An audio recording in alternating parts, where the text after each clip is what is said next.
सांप, बिच्छू और डांस आदि डसने वाले तथा डंक मारने वाले जीवों को शरीर पर छोड़ दिया जाता है। शरीर पर छोड़ दिया जाता है, पीड़ा पहुंचाई जाती है। शरीर को काट कर टुकड़े टुकड़े किए जाते हैं। उसे हाथियों से जो होते हैं वो चिरवाया जाता है, मतलब उसे कटवाया जाता है। पर्वतों से गिराया जाता है अथवा जल या गड्ढे में डालकर बंद कर दिया जाता है। गड्ढा खोदा, उसमें अंदर डाले, ऊपर से मिट्टी ऊपर लगा दे। बताइए हमारे भारत के संविधान में ऐसी कोई सजा है?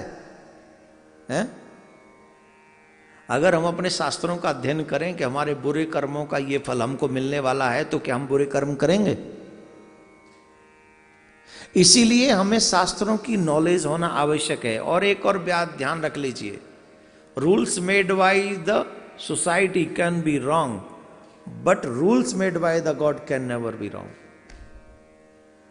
समाज के द्वारा जो भी रूल आपके लिए बनाए गए हैं वो सही और गलत दोनों हो सकते हैं, लेकिन भगवान के जो रूल्स हैं ना उन्हें कोई बदल सकता है और न वो गलत हैं, उन्हें भोगना ही पड़ेगा।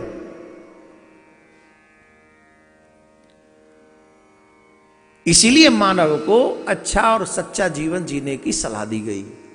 शास्त्रों का ज्ञान हो तो हम कभी गलत करेंगे नहीं। और अगर आज आप ये कहते हो कि मेन बातों को नहीं मानता, तो it's okay, wait and watch.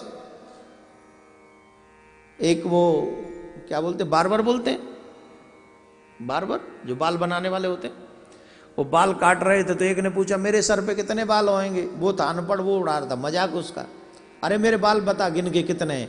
तो बार्बर ने कहा कि अभी रुक जाओ थोड़ी देर, मैं काट देता हूं, तुम्हारे आगे आ रहे हैं, तुम अपने आप गिन लेना। तो अगर आपको मेरी बात पे भरोसा ना हो तो पापी लोगों के लिए व्यवस्था आगे निश्चित मिलनी ही है, तो वहां जाके झेल लेना। भाई मैं तो नहीं कह रहा, फोर्स तो नहीं कर रहा हूं कि आप मेरी बात मानो, पर सच यही है किसी मार्ग से आपको जाना पड़ेगा। ऐसा भागवत भी कहती है और गरुड़ पुराण भी कहता है। और जिन्होंने ये लिखे हैं वो वेद व्यास जी भगवान के ही अवतार हैं। तो उन्होंने हम सबको समझाने के लिए, सुंदर मार्ग बताने के लिए पहले ही हमारे लिए लिख दिया कि तुम अभी भी सुधर जाओ, समय है।